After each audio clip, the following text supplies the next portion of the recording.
Okay. Good evening.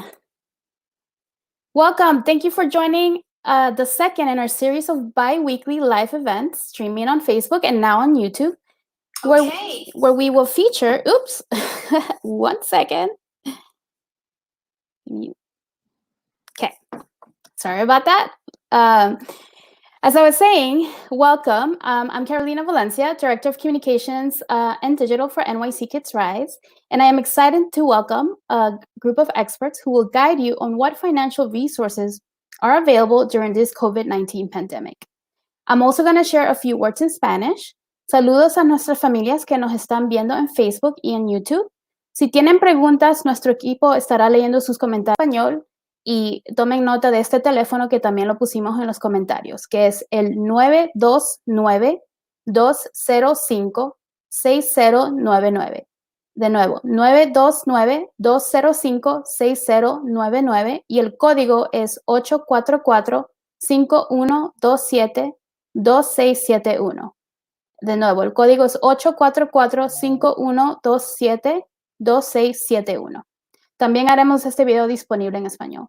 So thank you for bearing with us for that moment. I also want to share for our Bangla-speaking families, we will make this video recap available in a few days so that you can get this information in language as well. So let's start and introduce our great group of experts.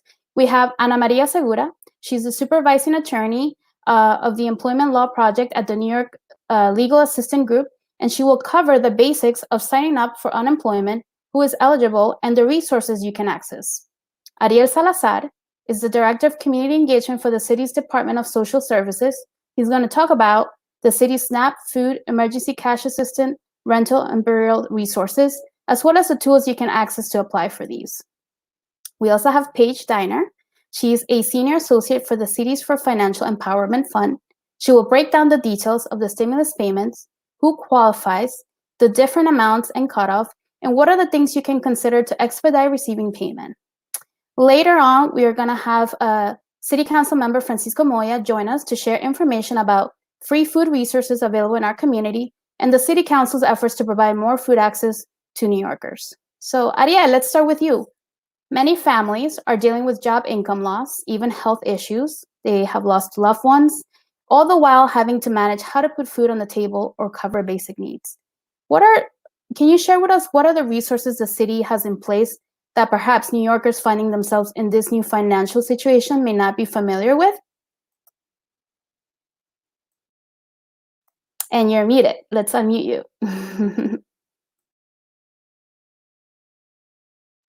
Okay, can you hear me now? Sorry about that. So the New York City Department of Social Services is dedicated to fighting poverty and income inequality by providing New York City residents with essential benefits. Some of these benefits include SNAP, which is also known as food stamps. And SNAP provides food assistance for nearly 1.8 million low-income New Yorkers, including families and individuals, to help them receive supplemental assistance to supplement the cost of their diet by providing nutritious foods. Another benefit is cash assistance, and this provides qualified New Yorkers with temporary monetary assistance to help families make ends meet. In addition, there's also emergency assistance, which is also known as a one-shot deal. These provide a one-shot emergency grant, generally when an unforeseen circumstance prevents themselves to meet an expense like a rent arrears or utility arrears. And in addition to those, there's also burial assistance. And this provides financial assistance to individuals in need of assistance to meet qualifying funeral expenses. Please note that eligibility for these benefits depend on a variety of factors, including income, expenses, and resources, household composition, and immigration status. I also want to note that for emergency assistance, folks can apply for all of these SNAP, cash assistance, and emergency assistance online via Access HRA, and the website for that is nyc.gov/accesshra. These applications can be submitted online anywhere where there is access to a computer and the internet. And New York City residents do not need to visit a HRA center to submit these applications. For burial assistance, folks will need to either submit an application by mail, fax, or visit the Burial Assistance Center. I was just going to share for our families watching that we're going to go into more details momentarily around the tools and sites. So what Ariel just shared, we'll share again in a few moments. Ariel, just one more thing before we transition to Ana Maria to talk about unemployment.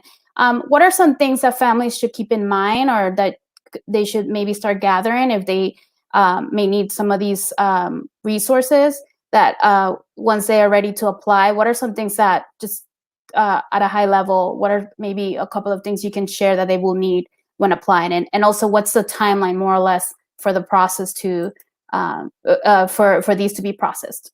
Sure. So when applying, some of the categories that folks will need to provide information on include household information. So that's everybody residing in that household, whether or not they will be a part of that application or that part of that case or not. They need to include information for everybody residing there. In addition, they would also need to provide information on income. So any money coming in, whether it's from traditional employment or self-employment, information about any expenses the family may have or the household may have. This includes expenses for rent, for utilities, medical expenses, childcare expenses. Any expenses that the family has should be included in the application. And lastly, also resources. So if the family has any resources like a checking account or savings account, that also needs to be disclosed in the application as well. The timeline for when applying for SNAP and cash assistance is about 30 days. Now we have seen an unforeseen amount of new applications given this emergency. So the agency is working its hardest to process all of these new applications, but determinations are made within 30 days. Thank you, Ariel. That's helpful. So as a reminder, we're going to go into more details for all these sites and tools, and we'll show some of the links on the screen, and we'll also we'll also put them in the comments, and we'll have a recap. So rest assured you'll have direct access to some of these resources that our great group of experts will be sharing, including the SNAP application and where to go to that. And again, we'll share that in more detail. Okay, so Ana Maria, I want to turn it over to you on unemployment. I mean, these are really challenging times, and there are many folks that have found themselves without a job, and it may be the first time that they are in this situation. We're seeing record numbers of unemployment. We're also hearing about the challenges of applying. So there's just so much going on, right? So can you share with us who's eligible for unemployment, what is required, how to apply, what percentage of money, the timeline to process these, and anything else that you think makes sense for our families that are watching us that they should be aware of so that they can plan to see what resources they can access?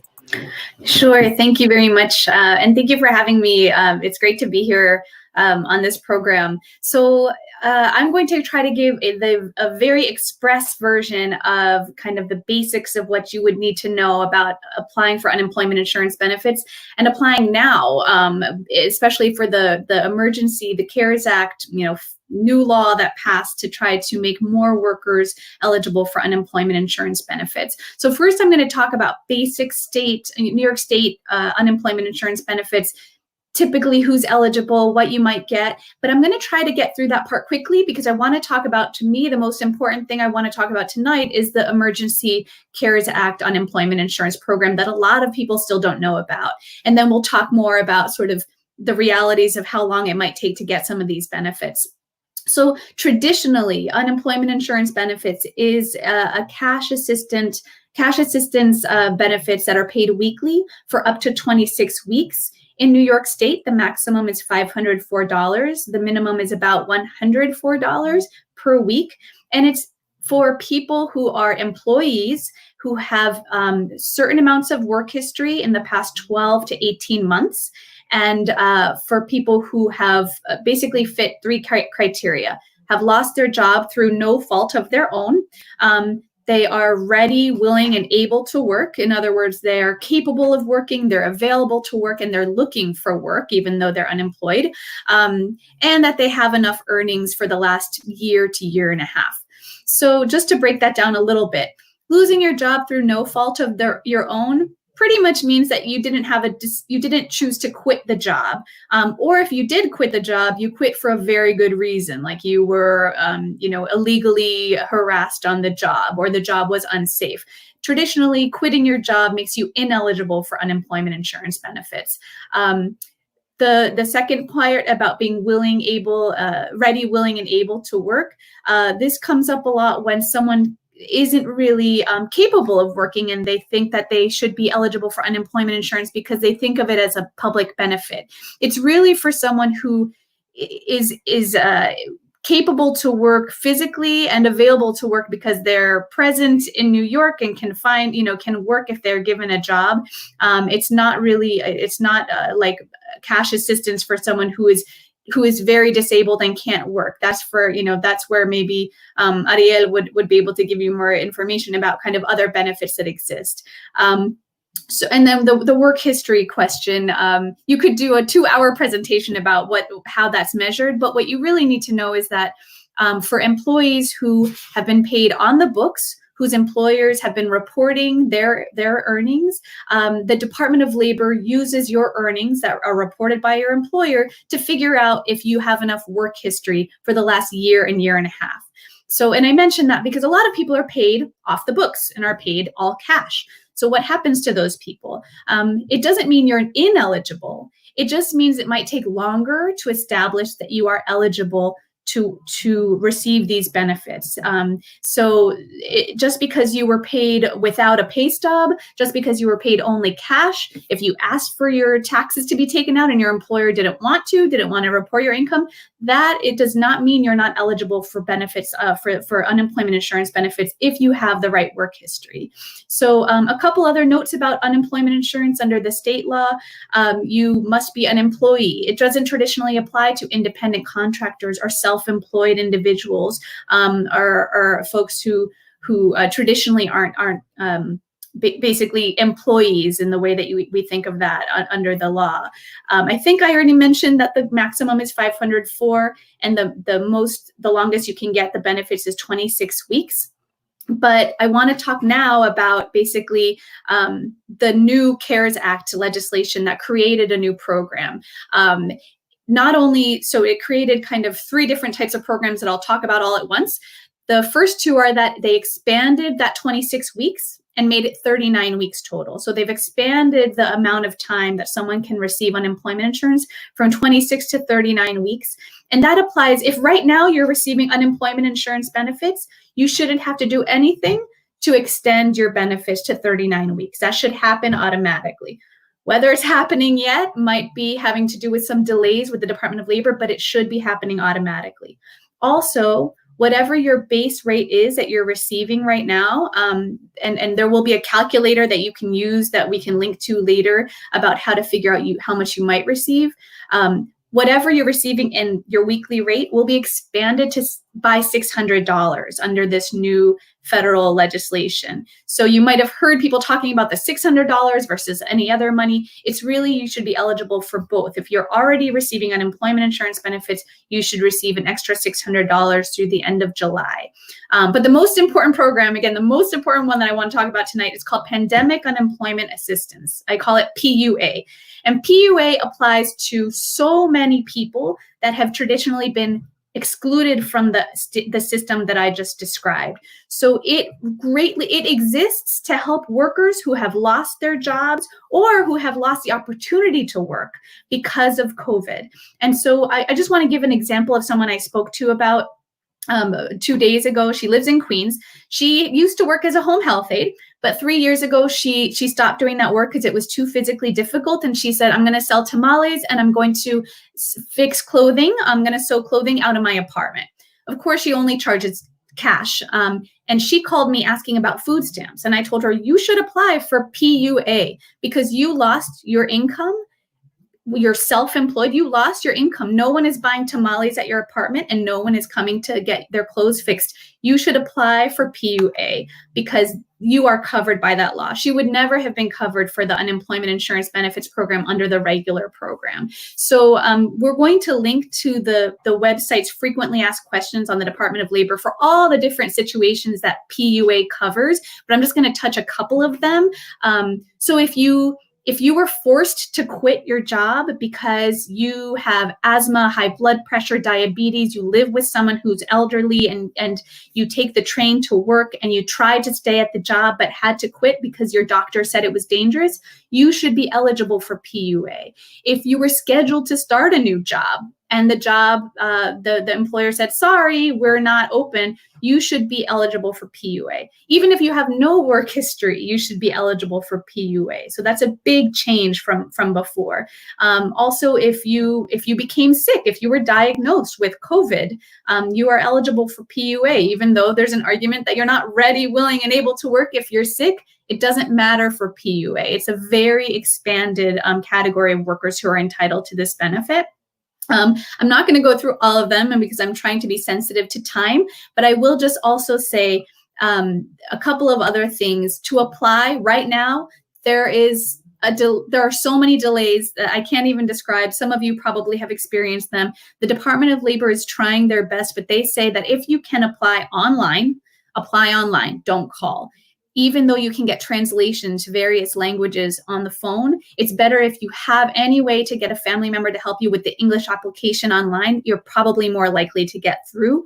Also, when you apply, have all the documents that you need in order right then and there so you don't get timed out of the system. So your social security number or your alien registration number, if you have work authorization and can use that, your ID, your employer's tax ID. There's a list that is linked to on the website as well about how to apply, but there's about 10 different categories of documents you're going to want to have with you so that you're ready to do it all at once when you apply. I think I mentioned work authorization. If you're undocumented, the state does not, you don't qualify for unemployment insurance benefits, but there are many non-citizen categories where if you have work authorization now, and if you have work authorization during the time period that you're using to establish your claim, you should be able to be eligible for unemployment. Best advice really is to talk to an immigration attorney, make sure that you did have work authorization for the time that you're now when you're applying and for the time that you're using for your work history. So that's all I'm going to say for now. At the end, I'll talk more about the hotline we have to answer questions about this, and I'll do my best to answer questions towards the end. Thank you. Maria, thank you so much. I think, it's good to list all these resources, including this pandemic unemployment assistance. Thank you for sharing that example for, people that are self-employed or, have their small business or one-person business. So these are links that we're sharing in our comments and we'll make available. And as I mentioned to all our families watching us, we're going to go into more detail on the sites and the numbers you can call and a little more on that process. Wanted to first give you the overview of some of these topics so that once we start sharing some of the tools for you to access these resources, you have a little more information and background. So Paige, we've seen so much news about the stimulus. We know some people have received payments while others have not. Can you share more specifics about these stimulus payments? Who qualifies? Why did some people get automatic deposits and others have not? And what are the different amounts and why? Sure. Yeah. Thank you for having me here tonight. I'm happy to share a little bit more information around the economic impact payments. So in late March, Congress passed the CARES Act to help individuals that are negatively impacted by the coronavirus pandemic. And an important component of this is a one-time payment to help with the financial impact of COVID-19. Adults and families with work-eligible Social Security numbers can receive economic impact payments from the IRS through this act. So single adults with an annual income of $75,000 or less will receive $1,200. This amount decreases incrementally for individuals with income above $75,000 and will stop with anyone making $99,000 and above. Married adults filing jointly with an annual income of $150,000 or less will receive $2,400. This amount decreases again incrementally for couples with income above $150,000, capping at couples with making a $198,000 and above. Now, taxpayers who file as head of household with an annual income of $112,500 or less will receive that full $1,200. This amount, again, though, will decrease incrementally and stop with households making $136,000 and above. It's important to note that individuals will receive $500 for each qualifying child or dependent under the age of 17 that has a Social Security number. The IRS will determine the payment amount based on the federal tax returns that you filed in 2018 or 2019. A New York state tax return will have no impact on your eligibility for this payment. So, for example, a married couple with no kids and a combined household income of $99,000 will receive the $2,400. If they have one child, this amount will increase to $2,900. It's also important to note you cannot get a payment if somebody claims you as a dependent, even if you're an adult. So this can apply for college students. In almost all cases, a person is only eligible to receive an economic impact payment if they have a Social Security number. Individuals who lack a Social Security number or who are part of a household in which any member lacks a Social Security number are not eligible. There's one exception to this, which is if you're a member of the military and you filed a married tax return. In this case, your spouse is not required to have a Social Security number for you to get the stimulus payment. So you don't need to take any action to automatically receive this payment if you filed a 2018 or 2019 tax return and are eligible, or if you received any of the following benefits: Social Security retirement benefits, Social Security disability insurance benefits, supplemental security income benefits, or railroad retirement and survivor benefits. Payments will automatically go to people who filed tax returns in 2019 or 2018, and it's still possible to file a 2019 return now. The IRS is depositing payments directly to individuals' bank accounts that are on file from 2019 or 2018 tax returns. Those without a bank account on file will receive a paper check in the mail unless they provide new account information to the IRS. If you already filed your 2019 return and provided direct deposit information on that return, you don't have to do anything. The IRS will use that payment to send that information to send your payment. If you have not yet filed your 2019 return and you need to change the direct deposit information or mailing address that you provided on the 2018 return, you should file your 2019 taxes electronically as soon as possible. If you were not required to file a 2018 or 2019 return, or you did not provide direct deposit information on either, you can use the IRS Get My Payment tool to provide direct deposit information if they've not already sent or scheduled your payment. And like we've mentioned before, we will be providing those links and later on going into a little more detail on what those tools look like. It's another few things that are important to note. Like other tax refunds, these payments are not considered taxable income and will not be counted toward eligibility for benefits.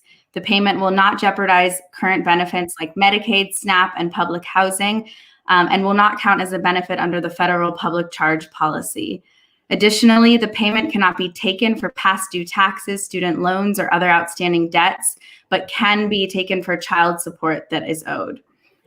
Each week, a few million payments are being scheduled and distributed. Some of you may have already received this payment in your bank or credit union account if you filed 2018 or 2019 taxes and had your direct deposit information on file with the IRS.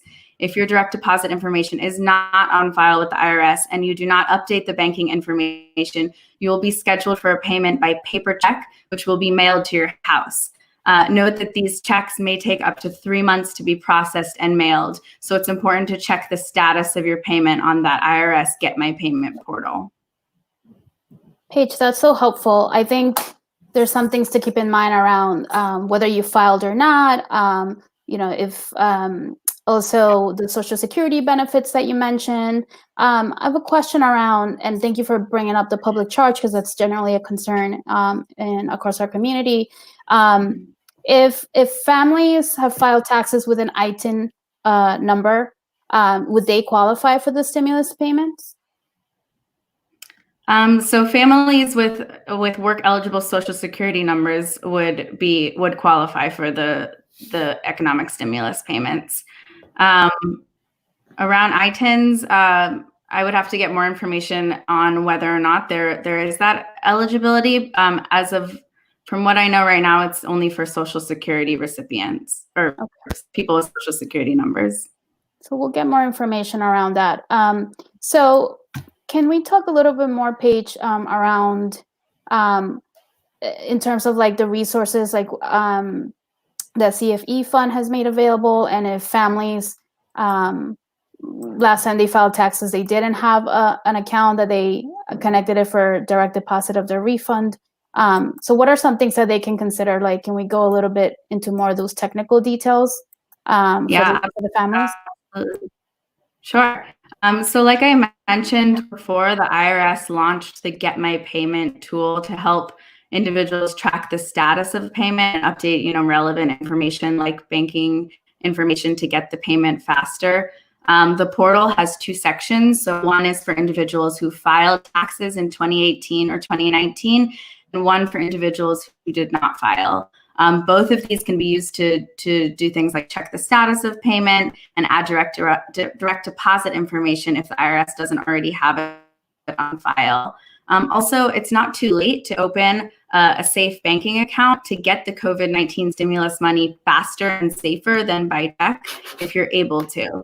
So without a bank account, you may have to wait as long as 20 weeks to get the stimulus payment. Paper checks can get lost in the mail and will be very challenging to track down or even, get a replacement. Then when you do have the paper check, individuals may struggle to cash it. You might have to go in person to a check casher at a time when it's really best to stay home, and you may have to pay expensive fees to cash the check. Even if you've already received the stimulus payment by paper check, it might be a good idea to open a bank or credit union account if you're able, so you can remotely deposit the check with remote check capture on your mobile phone. And this way, the account can then be used to receive unemployment benefits or any future potential stimulus payments. So our organization, the Cities for Financial Empowerment Fund, has identified 45 bank and credit union accounts across the country that meet our criteria for being safe and affordable. 10 of these accounts can be opened online without having to leave your home, and then used to receive the stimulus payment. So you can visit www.covidbanking.joinbankon.org for details on those 10 accounts that can be opened online and how to input the account number into the IRS Get My Payment portal. For families that are able to open a bank or credit union account, this can help you save safely and automatically and establish a banking relationship that can lead to accessing things like affordable credit down the line. In any bank or credit union account that meets our set of Bank On national account standards, your money is secure. So banks and credit unions take your personal security seriously with cutting-edge software and tools to help you protect personal financial data and keep your money safe. And these accounts are also federally insured. There are no surprise fees, so any of the accounts that you see on these sites do not allow overdraft. So you cannot overdraw the account at all, and there are no penalties or fees for insufficient funds. All of the accounts cost $5 or less per month, and have no surprise or a la carte fees. The accounts are convenient. So the accounts have online tools and mobile banking to help you control your money, deposit your paycheck, pay your bills, all free of charge. And having a bank account makes it easier to achieve other financial goals. So a recent study of ours at the Cities for Financial Empowerment Fund found that that unbanked financial counseling clients, so people without a bank account that were in financial counseling, were half as likely to be able to increase savings and over a third less likely to establish a new credit score, even when working closely with trained professional counselors. That same study found that unbanked clients who became banked during counseling were almost 8 times more likely to increase their savings relative to those who never opened a bank account. Keep in mind, to open an account, you may need a few things. You may need your social security number or your ITIN number. You may need a state-issued identification like a driver's license, perhaps a passport or country-issued identification card, and you'll need your mailing address and your date of birth. Once you find a bank or credit union account that works for you and you're able to open the account, you can enter your new account number on that IRS website in the Get My Payment portal that we mentioned earlier. And also, I was just going to say, also, can you share where else they can connect with? I think financial empowerment centers would be a good resource. So can you just add a little more on that? And then we'll jump over to Ariel. Absolutely. So New York City has resources available to help you do many things, like file your taxes, open any of these accounts, or discuss your financial situation. There are financial empowerment centers all around the city with professional financial counselors who can help.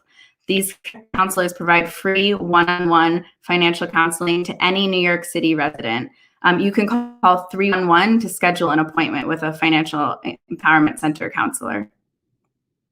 Thanks, Paige. And again, a reminder to our families that we're going to have these resources available, all the links that these experts have shared through our comments. And also we'll have a follow-up post where you can access all these links and see which ones make sense for you. So Ariel, let's talk a little bit more on some of the steps that families may need to take to get emergency cash assistance, and particularly SNAP, around what is the site or the application, and how can they get, who can they call to get the application started? So can you talk a little bit more about the website and some of the things that they can submit online and who they can partner with to help them with the process? Absolutely.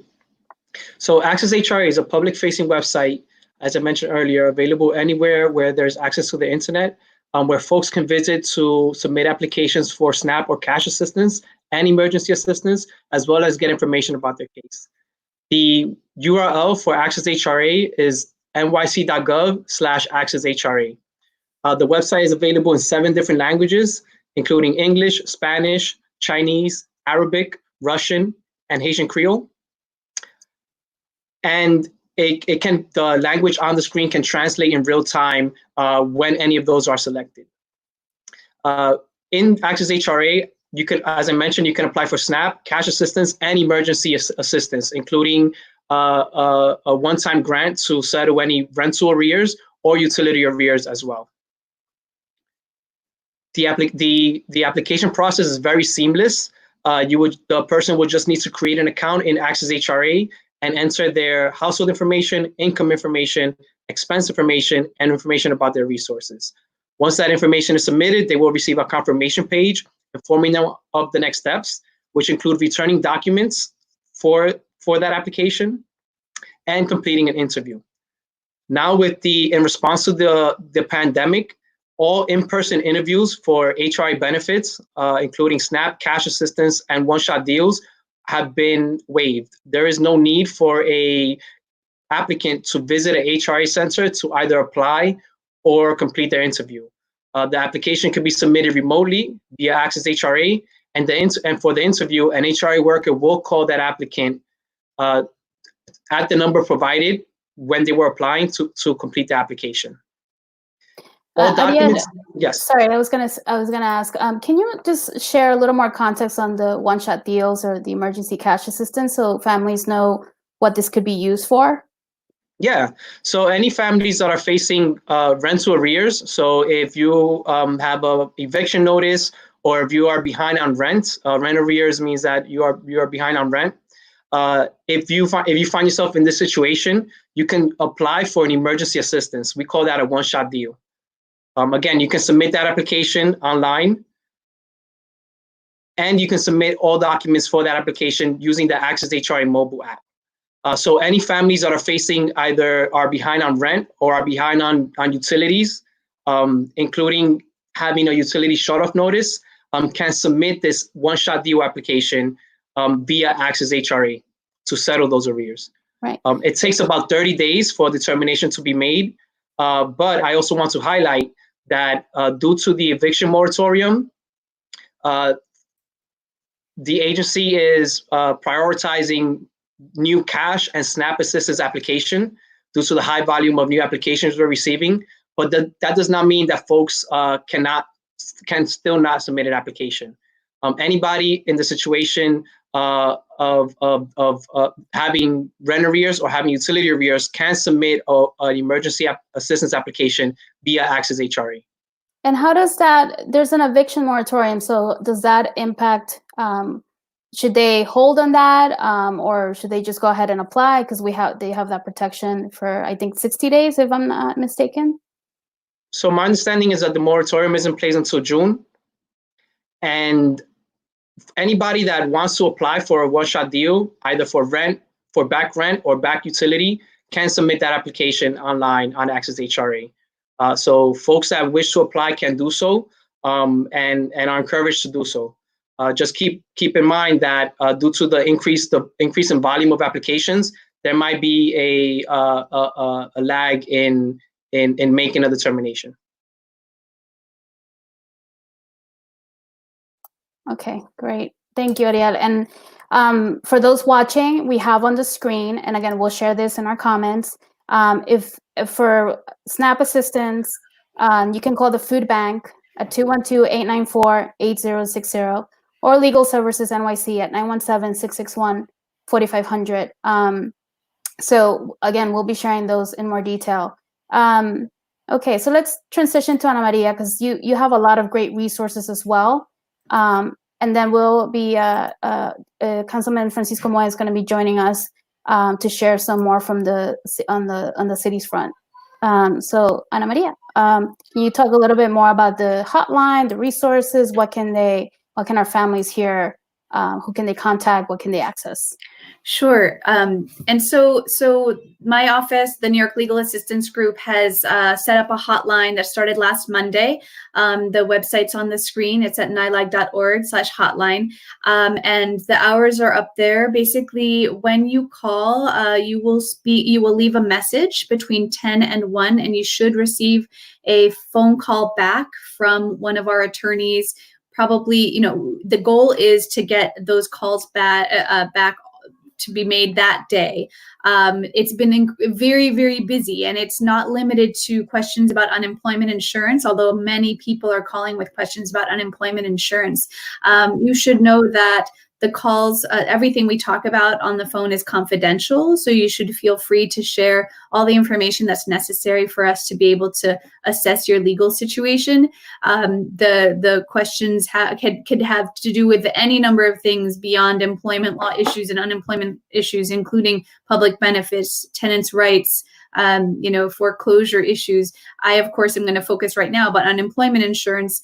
Basically, the person who you speak to will ask you a series of questions. First, your name, your address, source of income, things like that. Again, it's all confidential.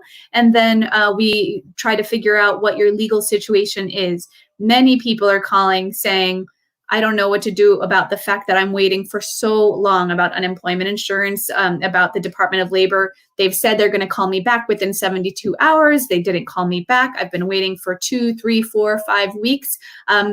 We don't have great answers for what to do about a delay of an application that has already been submitted, but we are interested in knowing about situations where there seems to be a problem with the application or where the application has been denied. So we are taking those calls, even if the question is really, what can I do to make this go faster? And sometimes the answer is we don't know, but people have had success contacting their elected officials. Some people have had success going on Twitter. If you are on Twitter, people are becoming very creative. You can do what you need to do, but you for sure are welcome to call our hotline and get some legal advice about your eligibility if you have questions about whether the delay might have to do with your eligibility and that you might be denied.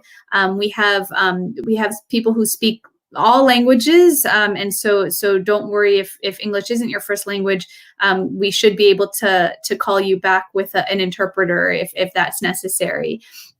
If you do call about an unemployment insurance claim that you have pending, it's helpful to have your claim number with you and to let us know exactly when you applied, when you have tried calling, when the last time was that you logged on to your to the Department of Labor website if you have logged on, and what the last thing they told you was, because sometimes the Department of Labor has actually changed its practices several times in the last few weeks, and it completely changed its website over the weekend, this past weekend. So this is a very moving target. So it's helpful to have the most up-to-date information about what has happened with your claim.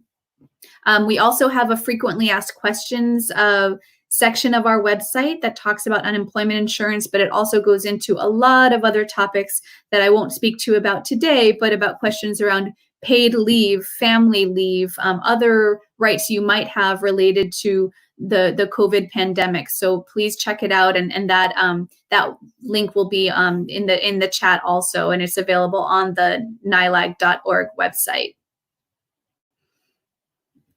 Thank you so much, Ana Maria. I want to take this moment, and just as a reminder, all these resources will put these links. We know our families in our district have been the hardest hit in Queens. Many are food insecure. So I want to welcome City Council Member Francisco Moya to talk about the funding made by the City Council across the city, and which ones exist across the School District 30 here in Queens. Councilmember Moya is also one of the co-sponsors for these bi-weekly town halls in our joint effort to keep our families informed on the resources available. Welcome, Councilmember Moya. I think you're muted.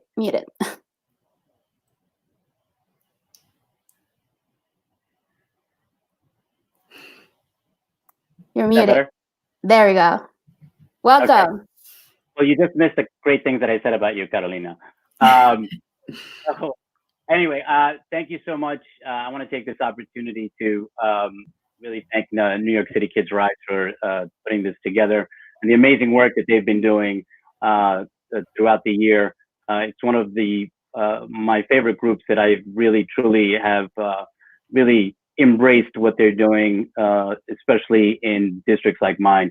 So thank you to Deborah Allen, and of course, Carolina, thank you for the opportunity to be here, and to the panelists, thank you for what you're doing here today and dispensing such critical information to a lot of our families.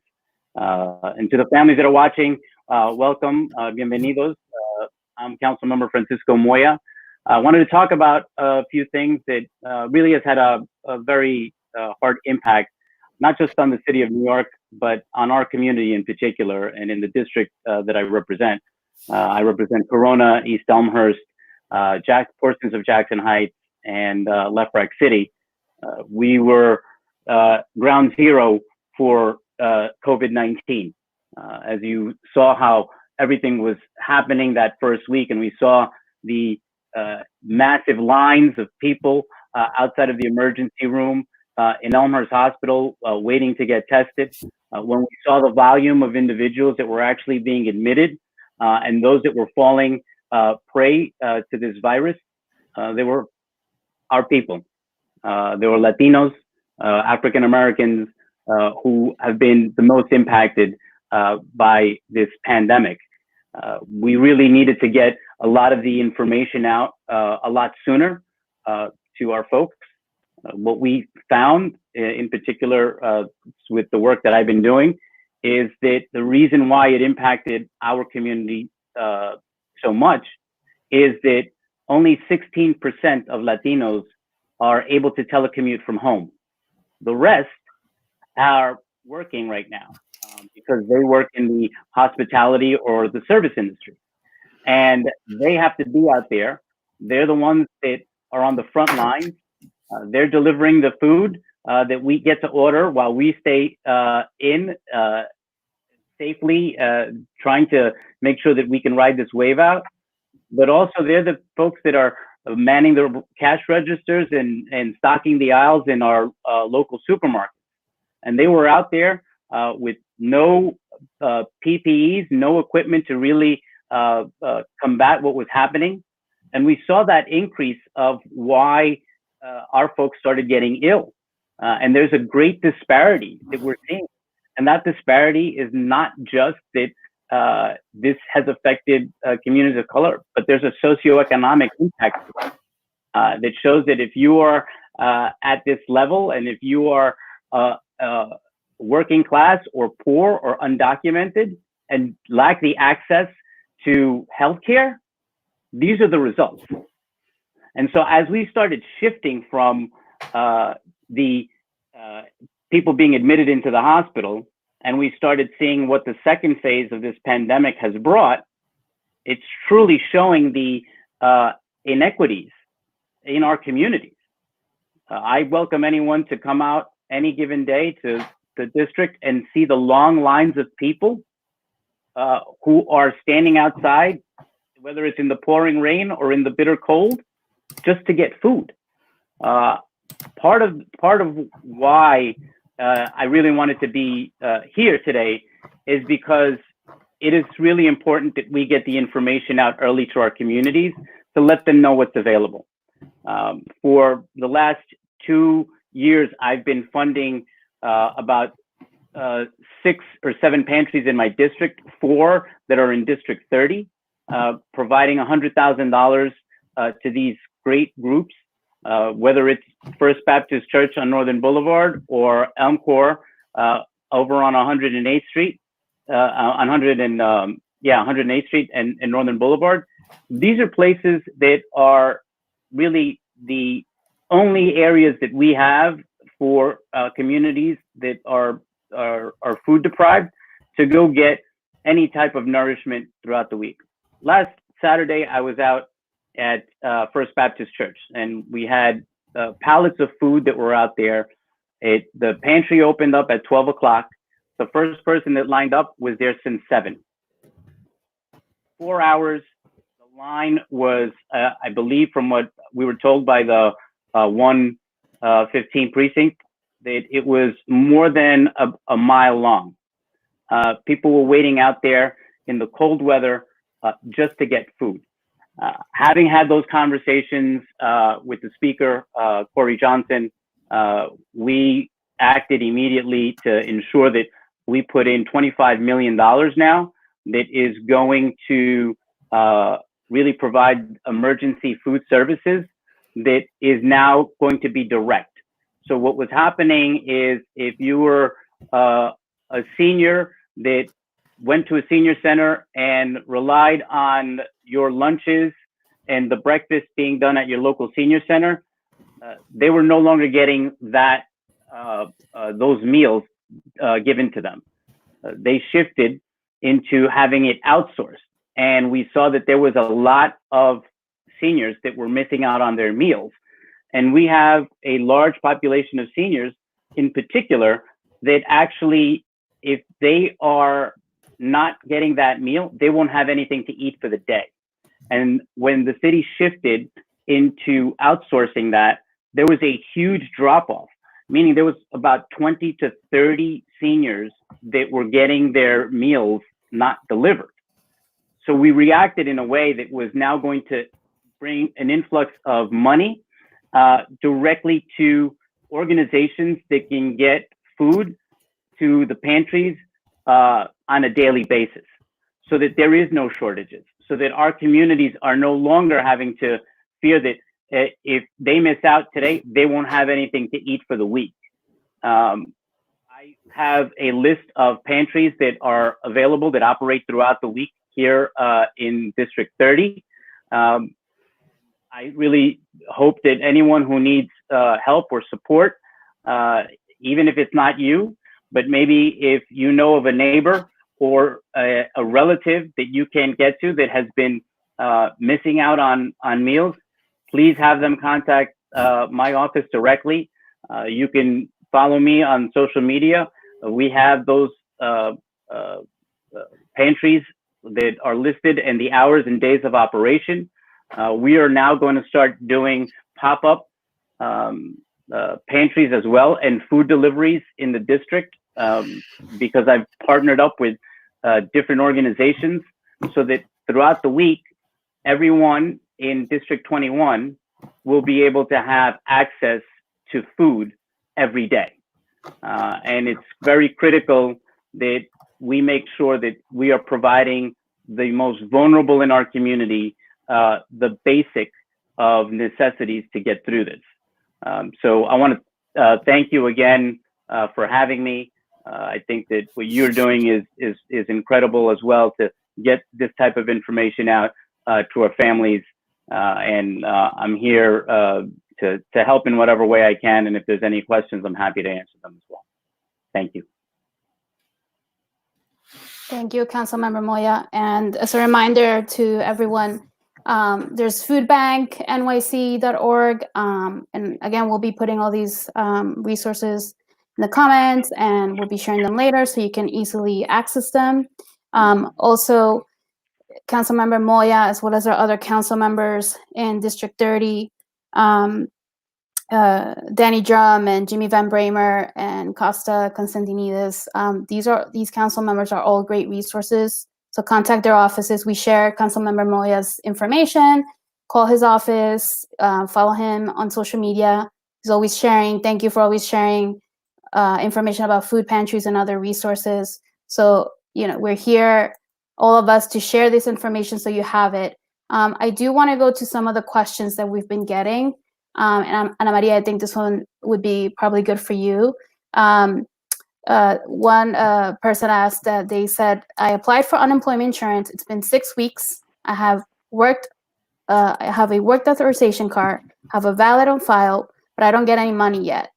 I think you saw this question. What should they do now? Anything you can share around that? It's so frustrating because we keep hearing different versions of this same issue, and the Department of Labor has been very inconsistent in whose application it processes quickly and whose it doesn't. Right now, they're telling us that it should be taking 2 to 3 weeks to process applications. That's not what we've been seeing, especially for people who applied early. The irony is that people who applied early in the pandemic, before the Department of Labor really set up its system, seem to be suffering sometimes the most. So there's sort of 2 types of delay.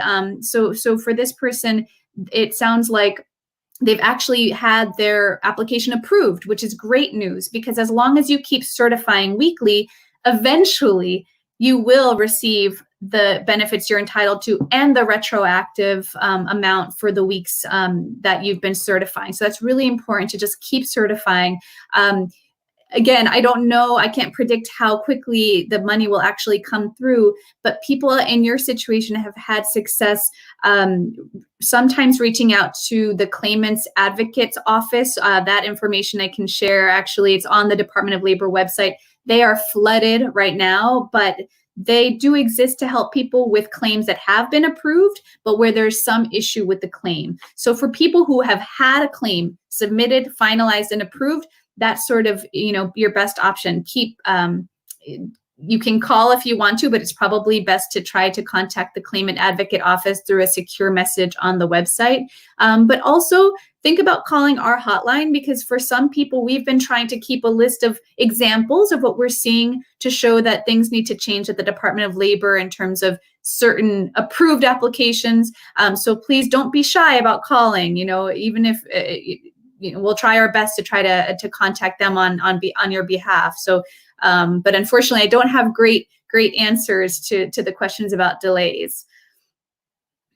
I think that's helpful context, right? I think one of the things, these are obviously very difficult times, and we're trying to remain united, and also patience, having a lot of patience to be able to get these resources. So I think it's important that we have these, all of you here to share all these resources. So if there are things that are being delayed, the hotline that we shared earlier, the different numbers that we shared earlier, and we'll share later again, will be helpful to get some clarification on some of these applications. There was another question, and I think, Paige, this might be one around the stimulus, on why were college-age students who are home unable to work left out from both their own payment and their parents' stimulus. Yeah, it's unfortunate that any dependents over the age of 17 cannot be claimed or wouldn't qualify directly for the stimulus payment. The economic impact payments are following the same rules as the child tax credit for dependents, so it wouldn't cover anyone between the ages of 17 and 23. It's an unfortunate weakness of the design of the act that was passed, and hopefully can be addressed if there are any future stimulus payments in the works. That's great. Thank you. I mean, I think,